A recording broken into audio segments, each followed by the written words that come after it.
السلام علیکم ورحمۃ اللہ وبرکاتہ۔ دوستو، آئیے ہم آج دیکھتے ہیں کہ جنت میں ایک شخص اپنے ساتھی کو کیسے یاد کریں گے اور جنت میں بیتے دنوں کو کس طریقے سے اپنے ذہن و دماغ میں لائیں گے۔ پرانے ساتھی کی یاد اور اس سے ملاقات کا عبرت انگیز منظر کیا ہوگا۔ آئیے ان تمام سوالوں کا جواب انشاءاللہ قرآن مجید میں مل جائے گا۔ چنانچہ اللہ رب العالمین اپنے کلام مجید کے اندر سورہ صافات آیت نمبر 50 سے 61 کے اندر ارشاد فرماتا ہے۔ آپ لوگ پہلے آیت سنیں، اس سے آپ کو نیکی بھی مل جائے گی، آیت سننے کا، قرآن سننے کا، اور اس کے علاوہ آپ کو ترجمہ کر کے سنائیں گے تو اس سے آپ کی معلومات میں اضافہ بھی ہوگا۔ تو آئیے ہم تلاوت کرتے ہیں۔ اعوذ باللہ من الشیطان الرجیم، بسم اللہ الرحمن الرحیم۔ فأقبل بعضهم على بعض يتساءلون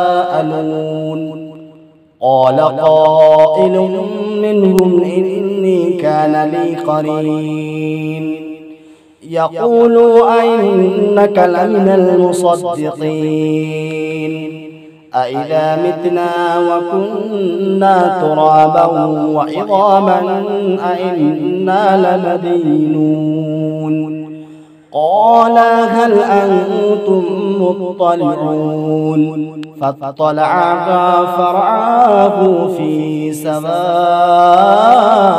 الجحيم قال تالله إن كدت لتردين ولولا نعمة ربي لكنت من المحضرين أفما نحن بميتين إلا موتتنا الأولى وما نحن بمعذبين إلا موتتنا الأولى وما نحن بمعذبين إن هذا لهو الفوز العظيم لمثل هذا فليعمل العاملون۔ آئیے اب ہم ترجمہ کرتے ہیں، غور سے سنیں، آپ کو سمجھ میں آئے گا۔ جنت میں اہل جنت ایک دوسرے کی طرف متوجہ ہو کر حال احوال دریافت کریں گے، اور ان میں سے ایک کہے گا، دنیا میں میرا ایک ساتھی تھا جو مجھ سے کہا کرتا تھا، کیا تو بھی اس بات کو مانتا ہے؟ کیا تو بھی اس بات پر یقین کرتا ہے کہ جب ہم مر جائیں گے اور مٹی ہو جائیں گے اور ہڈیوں کا پنجر بن کر رہ جائیں گے، ہمارے جسم سے گوشت غائب ہو جائیں گے، کیا دوبارہ زندہ ہو کر اپنے اپنے اعمال کا بدلہ پائیں گے؟ کیا تم اس بات کو مانتے ہو؟ پھر وہ اپنے ساتھیوں کو مخاطب کر کے پوچھے گا، اب آپ لوگ دیکھنا چاہتے ہیں کہ وہ صحاب کہاں ہیں؟ وہیں سے وہ جنتی جھانکے گا تو اپنے ساتھی کو جہنم کی گہرائی میں پائے گا، اور اسے مخاطب کر کے کہے گا، اللہ تو مجھے بھی ہلاک کر دینے والا تھا، اگر میرے رب کا فضل شامل حال نہ ہوتا تو آج میں بھی ان لوگوں میں شامل ہوتا جو پکڑے گئے ہیں۔ پھر وہ جنتی اپنے دوستوں سے مخاطب ہو کر اپنی مسرت اور خوشی کا اظہار ان الفاظ میں کرے گا کہ اچھا تو یہ صحیح ہے نہ کہ اب ہمیں جنت میں موت نہیں آئے گی۔ ہاں، جو پہلے موت آ چکی بس آ چکی، نہ ہی ہم عذاب دیے جائیں گے۔ یقیناً یہ بہت بڑی کامیابی ہے، بہت بڑی کامیابی ہے۔ ایسی کامیابی حاصل کرنے کے لیے عمل کرنے والوں کو عمل کرنا چاہیے، سارے لوگوں کو نیک عمل کرنا چاہیے۔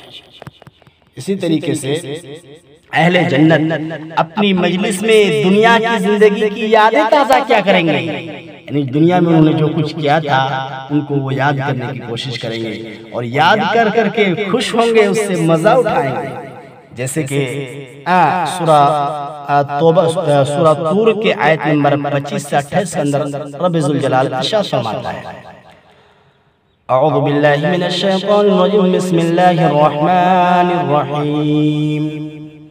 وَأَقْبَلَ بَعْضُهُمْ عَلَى بَعْضٍ يَتَسَاءَلُونَ قالوا إنا كنا قبل في أهلنا مشفقين فمن الله علينا ووقانا عذاب السموم إنا كنا من قبل ندعوه إنه هو البر الرحيم۔ جنتی لوگ آپس میں ایک دوسرے سے دنیا کے گزرے ہوئے حالات پوچھیں گے اور آپس میں کہیں گے ہم پہلے دنیا کی زندگی میں اپنے گھر والوں میں ڈرتے ہوئے زندگی بسر کرتے تھے، آخر کار اللہ تعالیٰ نے ہم پر فضل فرمایا اور ہمیں جھنسا دینے والی ہوا کے عذاب سے بچا لیا۔ ہم اس سے پہلے دنیا میں اس سے دعائیں مانگتے تھے، وہ واقعی بڑا محسن اور مہربان ہے۔ محترم سامعین، اس آیت سے معلوم ہوا کہ دنیا کی جو باتیں ہیں، دنیا کی جو چیزیں وہ کرتے ہیں دنیا میں، وہ تمام چیزوں کو جنت میں یاد کرنے کی کوشش کریں گے۔ جیسے کہ اس آیت میں معلوم چلا کہ جنتی لوگ آپس میں ایک دوسرے سے حالات پوچھیں گے، یعنی دنیا کی گزرے ہوئی حالات پوچھیں گے اور آپس میں کہیں گے کہ ہم پہلے یعنی دنیا کی زندگی میں اپنے گھر والوں میں ڈرتے ہوئے زندگی بسر کرتے تھے، آخر کار اللہ تعالیٰ نے ہم پر فضل فرمایا اور ہمیں جھنسا دینے والی ہوا کے عذاب سے بچا لیا۔ ہم اس سے پہلے دنیا میں اس سے دعائیں مانگتے تھے کہ وہ واقعی بڑا محسن و مہربان ہے۔